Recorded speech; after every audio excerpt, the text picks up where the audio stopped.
কথামৃতের অমৃত কথার একটি বিশেষ পর্ব নিয়ে আমি আজ আবার আপনাদের সামনে উপস্থিত হয়েছি। ঠাকুর একটা কথা প্রসঙ্গে অষ্টম খণ্ডের চতুর্থ পরিচ্ছেদে বলেছিলেন, সেটা উল্লেখ করছি আমি এখানে।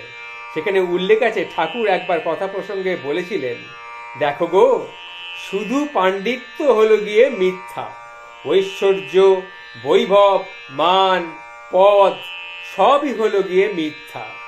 সুতরাং ঈশ্বরে ভক্তিটাই হচ্ছে আসল কথা। যারা শুধু পণ্ডিত কিন্তু তাদের ভগবানে ভক্তি নাই, তাদের কথা খুব গোলমেলে। একজন সাম্মাধায়ী বলে একজন পণ্ডিত বলেছিল, ঈশ্বর নীরস, তোমরা নিজেদের প্রেম ভক্তি দিয়ে তাকে সরস করো। বেদে যাকে রস স্বরূপ বলেছ তাকে কিনা নীরস বলে, তাহলেই বোঝো। এতে আরো বোধ হচ্ছে যে ব্যক্তি ঈশ্বর কি কি বস্তু কখনো জানে নাই, তাই এইরূপ গোলমেলে সে কথা সে বলে গা, এইরূপ গোলমেলে বলে। একজন বলেছিল, আমার মামার বাড়িতে একটা গোয়াল ঘোড়া আছে, সে একটা গোয়ালে একটা ঘোড়া আছে আমার মামার বাড়িতে।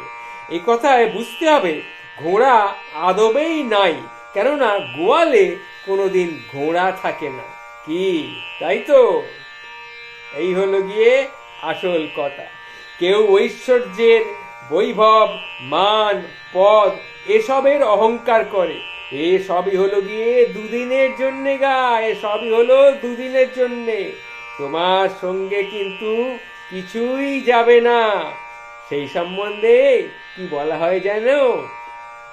তখন ঠাকুর এই বলতে বলতে ঠাকুর আবার একটা গান ধরলেন।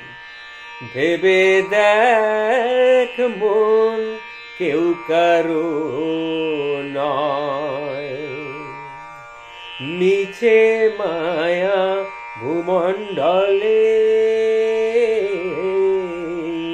ভেবে দেখ মন, কেউ কারো নয়, মিছে ভ্রম ভূমণ্ডলে।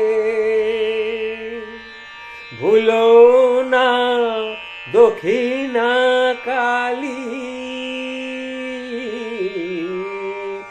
বন্ধ হয়ে ওই মায়া জালে। ভেবে দেখ মন, কেউ কারো নয়, মিছে মায়া ভূমণ্ডলে। তাই বলি কি জানো গা, তাই বলি অহংকারের মহৌষধ তাতে বাড়া আছে, আর টাকার অহংকার করতে নাই। যদি বলো আমি ধনী, তো ধনীর তার বাড়া কিসের? তারে বাড়া আছে। সন্ধ্যের পর যখন জোনাকি পোকা জ্বলে ওঠে, তখন কি মনে হয় এই জগৎকে সে আলো দিচ্ছে। কিন্তু ওই নক্ষত্র যেই উঠল, অমনি তার অভিমান চলে গেল। তখন আর জোনাকি বলে না যে আমি আলো দিচ্ছি। আকাশে তখন অনেক নক্ষত্র, তখন বলে এসে মনে মনে ভাবে ওই নক্ষত্রগুলোই আকাশে আলো দিচ্ছে।